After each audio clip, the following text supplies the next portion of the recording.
Fjarðarveitingar veisluþjónusta kemur með matinn til þín.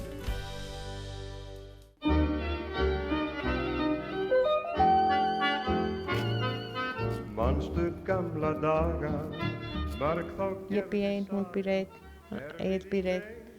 Þetta skiptir náttúrulega miklu máli að koma og vera innan fólk. Það væsir ekki eldri borgarana á Breiðdalsvík sem stendur til boða að mæti heitan hádegismat 5 daga vikunar allt árið kring. Dagvistunin eins og þau kalla það er reyndar opin allan daginn þar sem hægt að vinna handavinnu, spila, púsla, spjalla og bara hafa gaman saman. Systurnar Guðlaug og Kristrún eru ánægðar með fyrirkomulagið. Við komum bara alla virkadag, komum oft bara rétt fyrir hádegið og erum stundum til 5, stundum skemur. Við megum koma klukkan 9 á morgnana og vera til 5. Þetta er opið frá 9 til 5. Og hvað menn að brasa? Tala, Prjóna, púsla. borða. Já, það ætti kannski að vera efst á listan. Það er svo mikil virði geta komið og borðað og átt samveru með öðrum. Það er svo gaman að borða með fleirum. Þær Unnur og Herborg standa vaktina í hátúninu. Það er heimilismatur í hádeginu og svo er boðið upp á kaffi líka og fólki kemur bara þegar það vill koma og fer þegar það vill fara. Með prjónana sína eða sauma eða púsla, stundum að spila. Það er hægt að kaupa handavinnu. Og fólk getur lagt sig líka, það eru rúm í herbergjum hérna. Nýtingin er góð en það er alveg pláss fyrir fleiri og væri bara mjög gott að það kæmu fleiri. Unnur hefur starfað með eldri borgurum á Breiðdalsvík í 20 ár. Já, ég ætla að vera þangað til ég fer bara hinum með borðið. Hvert telur Unnur mikilvægi starf sem þess að vera?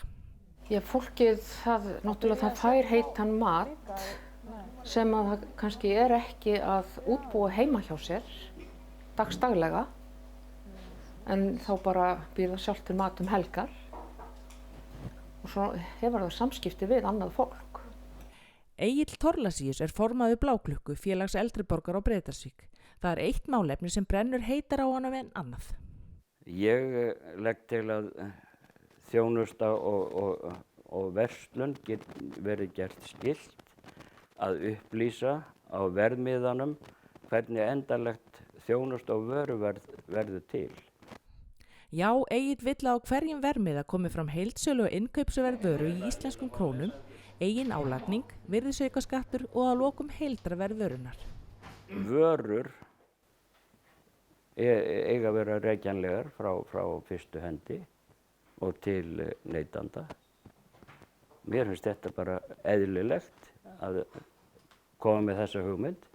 Egill hefur ekki látið sitt eftir liggja og meðal annars kynnt stefnu sína fyrir neytendasamtökunum þar sem hún fékk lítinn hljómgrunn. Og þegar maður heyrir tónin frá svona stórum samtökum þá herðist ég ennþá meira. Ég ætla ekki að láta kjört liggja. Ég vil að þetta komi inn í þjóðarsálina, íslensku. Þær Guðlaug og Kristrún eru frá bænum Berufirði. Það eru ólust upp í 13 systkina hópi sem 10 eru á lífi í dag. Við erum allsystur og 9,5 ára á milli okkar. Ég er fædd á jólunum 1933 en hún miðjan júlí 43. Þær systur ásamt öðrum prjóna fyrir Rauðakrossin. Ég held að ég slá ofslöku við. Ég held að ég stundum að púsla og svo eru krossgáturnar sem heitla mann alveg reynd, sko. Já, ég samþykki það trufla dálítið, sko. Já. Trufla dálítið prjónarskap. Ekki dálítið, bara mikið. Það er Rauði krossinn sem er með þetta og við erum bara sem sjálfboðaliðar og erum svolítið að prjóna og það er fyrir börn í Hvíta-Rússlandi. Hvað heldur þú að prjóna marga peysur fyrir Hvíta-Rússland? Ég veit það ekki. Þeir eru náttúrulega ekkert voðalega margar, svona 10. Eða kannski rúmlega, ég hef ekki talið þar. Núna erum við að prjóna á stærðina frá 0 til 1 árs. Sjálfboðaliðarnir fá garð frá Rauðakrossinum en þær systur leggja einnig sitt til málstaðarins. maður á eitthvað heima, þetta var náttúrulega bara, maður fegin að þetta minnki aðeins afgangar og svona.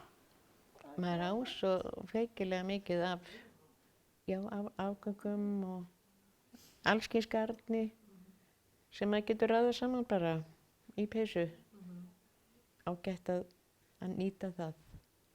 Kristrún segir systur sínar hafa gert mikið grín að sér gegnum tíðina vegna mikils áhuga hennar á því að strauja þvott. Þær eru að segja þetta systur mínar. En þetta er alveg satt. Og ég ætla bara að halda því áfram. Ég strauja viskastykkin mín og jafnvel bækastykkin og bara allt sem er ekta bómull eða lerefti. Ég var í morgun að strauja kottaver, sönguver. Mér sé að skellti í járnin og handklæðin, þau voru svo skorpin af því þau hefðu þornað inni. En mér finnst það bara svo gaman að raða inn í skápinn svo les. Ég ætla að flytja á Breiðdalsvík þegar ég verð 67. Það er alveg á hreinu. Þetta er bara velkomin. Hvað er langt þangað til? 4 ár. Já. Þá var ég komin hinum megin við borðið.